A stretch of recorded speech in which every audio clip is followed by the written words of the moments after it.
Thursday, Mr. Speaker, was a rejection of the status quo, a status quo that clearly isn't delivering.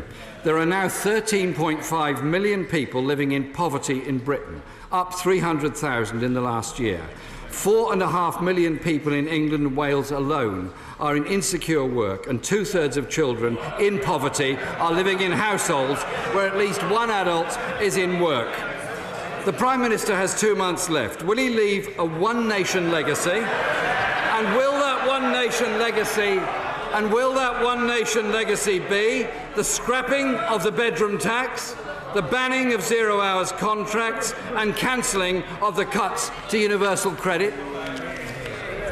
Where I would agree with the right honourable gentleman is, of course, we need to do more to tackle poverty. We need to do more to spread wealth and opportunity. But to try and pretend that last Thursday's vote was a result of the state of the British economy is complete nonsense. The British economy is incomparably stronger than it was 6 years ago. We all have to reflect on our role in the referendum campaign. I know the honourable gentleman says he put his back into it. All I'd say is I'd hate to see him when he's not trying. Mr. Speaker, government figures released yesterday show the number of children living in poverty has jumped by 200,000 in a year, to a total now, a disgraceful total, of 3.9 million children in this country living in poverty. Does he not think he should at the very least apologise to them and the parents that have been failed by his government, and do something about it so that we do reduce the levels of child poverty in this country?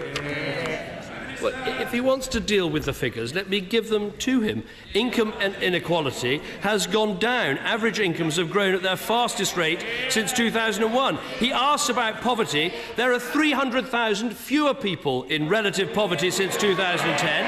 500,000 fewer people in absolute poverty since 2010. Look, if he's looking for excuses about why the side he and I were on about the referendum, frankly, he should look somewhere else. And I have to say to the honourable gentleman, he talks about job insecurity and my 2 months to go. It might be in my party's interest for him to sit there. It's not in the national interest. And I would say, for heaven's sake, man, go.